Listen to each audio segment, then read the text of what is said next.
రాష్ట్ర ముఖ్యమంత్రి గారిని నేను డిమాండ్ చేస్తున్న తెలుగుదేశం పార్టీ తరఫున నీ కార్యాలయంలో ఉన్న గోల్డ్ స్టోన్ ప్రసాద్ కుటుంబ సభ్యురాలైన ఐఏఎస్ అధికారిని తక్షణమే తొలగించాలి. ఉప ముఖ్యమంత్రిని ఆయన కార్యాలయాన్ని తక్షణమే బర్తరఫ్ చేయాలి. అదేవిధంగా నమస్తే తెలంగాణ దామోదరరావు గారి పాత్రను వారికి ప్రసాద్ వాళ్ళ తమ్ముళ్ళతో ఉన్న వ్యాపార లావాదేవీలను స్పష్టంగా విచారణకు ఆదేశించాలి. నాలుగవది, నీ ఇంట్లోకే యథేచ్ఛగా నీ నమస్తే తెలంగాణ కార్యాలయానికి యథేచ్ఛగా గోల్డ్ స్టోన్ ప్రసాద్ ఆఫీస్కు యథేచ్ఛగా తిరుగుతున్న ఈ TS10EH 6666 కారు వివరాలను సీసీ ఫుటేజ్లను ముఖ్యమంత్రి గారు తక్షణమే రికవరీ చేయించి అధికారులకు అప్పచెప్పాలా. వీటి మీద ముఖ్యమంత్రి గారు స్పష్టంగా వారే మాట్లాడాలి, వారే చెప్పాలి. ఎందుకంటే వారే సమీక్షించారు కాబట్టి, వారే ఈ రాష్ట్రంలో ఏది జరిగినా వారిదే బాధ్యత. మీరు బాధ్యత నుంచి తప్పించుకోలేరు.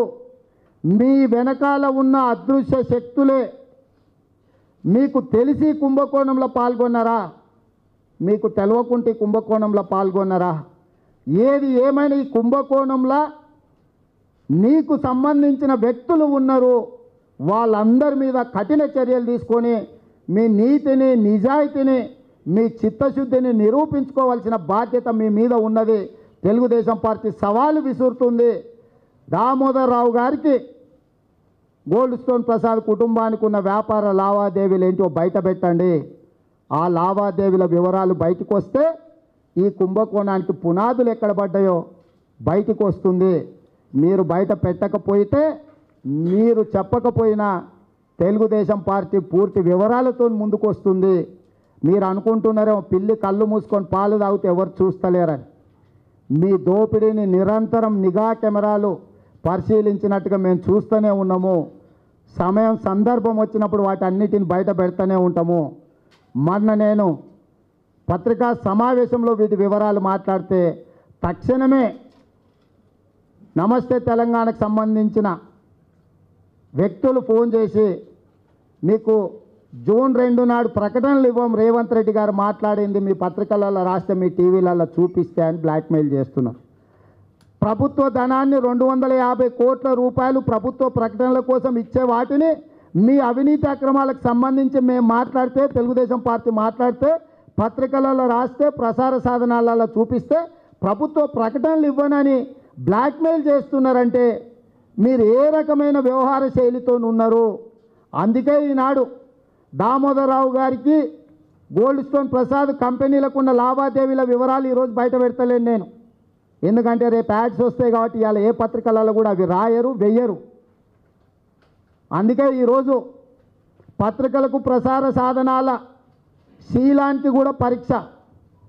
ఈనాడు నేను మాట్లాడింది, నేను లేవనెత్తుతున్న అంశాలను మీరు ఒత్తిడికి లొంగకుండా ఫోర్త్ ఎస్టేట్గా ఉండి ప్రజల పక్షాన ఉండి వీటి ప్రసారం చేస్తారా, లేకపోతే మీ వ్యాపార లాభాల కోసం వీటన్నిటిని తొక్కి పెడతారా అనేది కూడా మీ నిబద్ధతకు కూడా ఇది కొలబద్దా.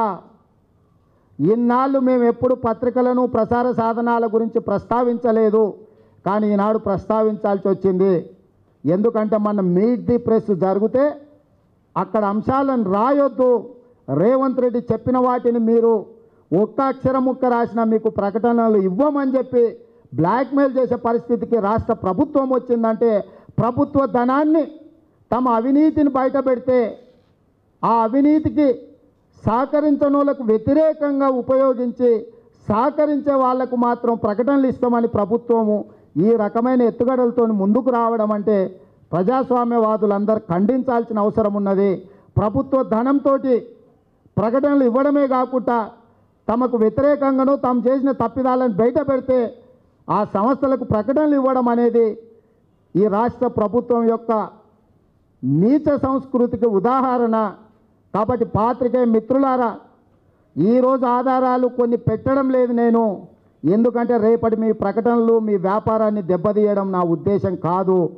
రేపటి తర్వాత ఖచ్చితంగా దామోదరరావు గారికి, గోల్డ్ స్టోన్ ప్రసాద్కి, పార్థసారథికి ఎవరెవరికి ఏమేం లింకులు ఉన్నాయో, ఏమేం వ్యాపారాలు ఉన్నాయో వాటన్నిటి వివరాలతో ముందుకు వస్తా అని చెప్పి మిత్రులందరికీ తెలియజేస్తున్నా.